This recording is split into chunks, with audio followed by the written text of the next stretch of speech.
श्रीमती जनकाऊ मीणा जी। बहुत बहुत धन्यवाद माननीय सभापति जी।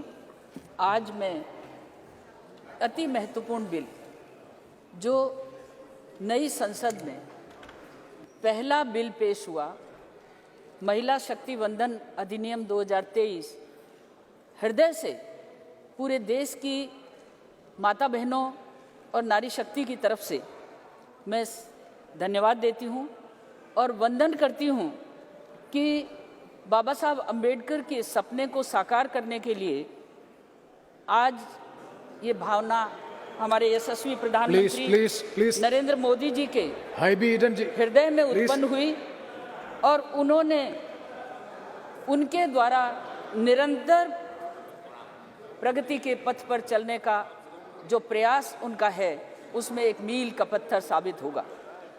जिस तरह से बाबा साहब चाहते थे कि मिटे विषम समरसता लय हो, भेद अरमानों के नए क्षितिज पर नए मनुष्य का नया उदय हो, इस भाव को लेते हुए इस विषमता की खाई को पाटने के लिए कि जब एक तरफ कहते हैं कि स्त्री और पुरुष एक रथ के दो पहिए हैं और ये सक्षम पहिए एक दूसरे को साथ देते हुए आगे बढ़ते हैं, इसी गति को ध्यान में रखते हुए मैं याद करना चाहूँगी माननीय सुषमा स्वराज जी जो अब नहीं हैं, जिन्होंने 2000 में इस बिल को जब पेश किया, मैं साक्षी थी। उस समय जो अभी मेरे से पहले पूर्व वक्ता बोलकर गई हैं, उनकी पार्टी ने हाथ से लेकर उन पत्रक को फाड़ दिया था, बिल को फाड़ दिया था। इसके अतिरिक्त कई भाई बहन ऐसे हैं जिन्होंने अपने वक्तव्य में इस बात को दोहराया, लेकिन माननीय सभापति जी, मैं आपके माध्यम से कुछ बात कहना चाहूँगी कि जिस तरह से भाई निशिकांत जी जब बोल रहे थे तो उस समय एक प्रश्न उठाया कि महिला क्यों नहीं बोल रही। मैं ये कहूँ कि जब रथ का पहिया, दोनों पहिए बराबर हैं, दोनों की सक्षमता से रथ चलेगा और इस भाव को मद्देनजर रखते हुए यशस्वी प्रधानमंत्री जी ने ये कल्पना साकार की और उस साकार करने के साथ मैं याद दिलाना चाहूँगी उनको कि भाई की कलाई पे जब राखी बांधी जाती है तो केवल वो राखी स्वयं की रक्षा की नहीं, बल्कि वो संपूर्ण समाज की रक्षा और अपने भाई की दीर्घायु और स्वास्थ्य की कामना करती हैं। मैं ये कहना चाहूँगी कि नारी की सक्षमता पर हमें प्रश्न चिन्ह नहीं लगाना, नारी सक्षम है। इसके अनेक उदाहरण आज हमारी वर्तमान लोकसभा में, चाहे रक्षा मंत्रालय संभालना हो, चाहे वित्त मंत्रालय संभालना हो, चाहे हमारा स्वास्थ्य मंत्रालय और शिक्षा मंत्रालय संभालना हो, सक्षम नारियां, सक्षम महिलाएं, सक्षम हमारी मंत्री बहनें इस काम को संभाल रही हैं। इसलिए कोई ये सोचे कि हमारी नारी सक्षम नहीं, वो सक्षम है, स्वस्थ है, सार्थक है, उन्नतिशील है और भारतीय संस्कृति में पली बड़ी है। भारतीय संस्कृति में पली बड़ी नारी भारत के वर्चस्व को और भारत की परंपराओं को समझती है। मैं ये कहना चाहूँगी कि इस बिल में जिस तरह से ये सभी जो ये तीनों जगह, लोकसभा, राज्य विधानसभा, दिल्ली विधानसभा के कुछ स्थानों के यथासाक्य 1/3 बहनों को आरक्षण देने का जो प्रावधान इस बिल में किया गया है वो वाकई में प्रशंसनीय है। लेकिन इसके साथ साथ मेरा ये भी निवेदन होगा कि अनुसूचित जाति और अनुसूचित जनजाति को संविधान ने जो सुरक्षा दी है वो सुरक्षा व दस्तूर बनी रहे। अनुसूचित जनजाति की मैं स्वयं हूँ और मैं ये कहना चाहूँ कि भारतीय जनता पार्टी एक ऐसी पार्टी है जिसने अनुसूचित जाति और जनजाति को केवल वोट बैंक नहीं समझा। जब 13वीं लोकसभा में माननीय अटल बिहारी वाजपेयी जी ने मंत्रालय का दायित्व भी मुझे दिया, उस समय भी मुझे ये अनुभव था कि भारतीय जनता पार्टी महिलाओं की सर्वोच्च उन्नति और सम्मान के प्रति काफ़ी चिंतित है और उस चिंता को आज हमारे यशस्वी प्रधानमंत्री जी ने, आदरणीय नरेंद्र मोदी जी ने सफल करके दिखाया है। अभी पश्चिम बंगाल से बहन बोल रही थी और वो बोल रही थी लेकिन उसको ये नहीं पता कि आपके राज्य ने हमारी स्वास्थ्य बीमा योजना को लागू ही नहीं किया। दिल्ली ने लागू ही नहीं किया, उड़ीसा ने लागू ही नहीं किया, और भारत सरकार की महिला समृद्धि योजनाओं को लागू करने में इतने वो पीछे क्यों हैं?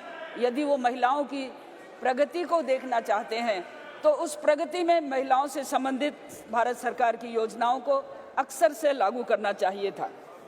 मैं एक बात और आपके माध्यम से ध्यान में लाना चाहूँगी कि 75 वर्ष में 65 साल जिस पार्टी ने राज किया, उस पार्टी ने ये नहीं सोचा कि महिलाओं की प्रगति, महिलाओं का सम्मान, महिलाओं की उन्नति के लिए कोई कल्पना करे। और उस समय जब ये बात चल रही थी तो दिनकर जी ने भी ये बात लिखी थी कि अटका कहाँ स्वराज्य बोल दिल्ली तू क्या कहती है, अटका कहाँ स्वराज्य बोल दिल्ली तू क्या कहती है, तू रानी बन गई वेदना जनता क्यों सहती है। और यही नहीं, सबके भाग्य दबा रखे हैं किसने अपने कर में, सबके भाग्य दबा रखे हैं किसने अपने कर में, उतरी थी जो विवाह बंधनी हुई बता किस घर में। एक ही घर में वो विवाह बंधनी हो गई, और विवाह बंधनी होने से, वो आभा बंधनी होने से भारत का समुचित विकास, भारत की नारी शक्ति की उपेक्षा जिस तरह से की गई और जिस तरह से उसे कमजोर समझा। धन्यवाद। लेकिन गीतों में भी गाया है कि कोमल है कमजोर नहीं, कोमल है कमजोर नहीं, वो सत्य का नाम ही नारी है।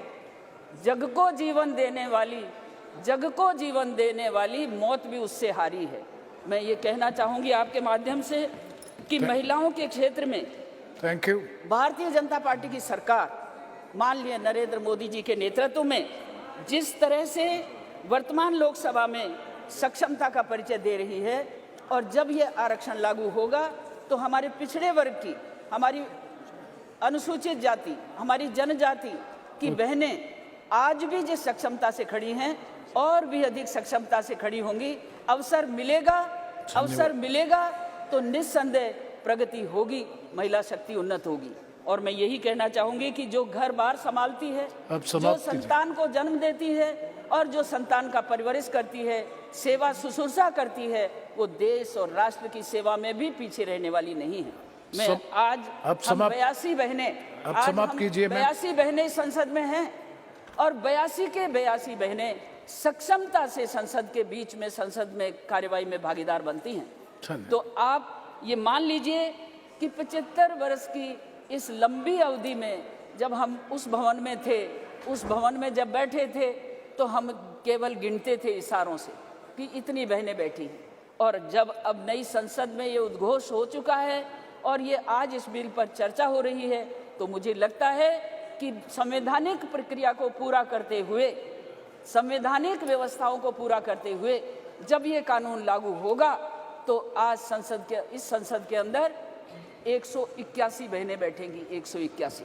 और 181 बहनों का जो नेतृत्व इस देश की महिला शक्ति को मिलेगा, उनकी सक्षमता को मिलेगा, उनके शिक्षा स्वास्थ्य की उन्नति के लिए मिलेगा, और इस राष्ट्र की प्रगति में भागीदार बनकर धन्यवाद मैम, धन्यवाद लगाएंगे। आप समाप्त कीजिए। एक ही बात कहना चाहूंगी अंत में, आप समाप्त कीजिए। एक बात कहना चाहूंगी कि कुछ तो दूर देखता उड़कर, हमारी पुरानी 60 साल की सरकार को देख, कुछ तो दूर देखता उड़कर है कितना विस्तृत आकाश, रे कपोत कुछ ही दानों पे करते क्यों जीवन का नाश। ये मैं कहना चाहूंगी। धन्यवाद।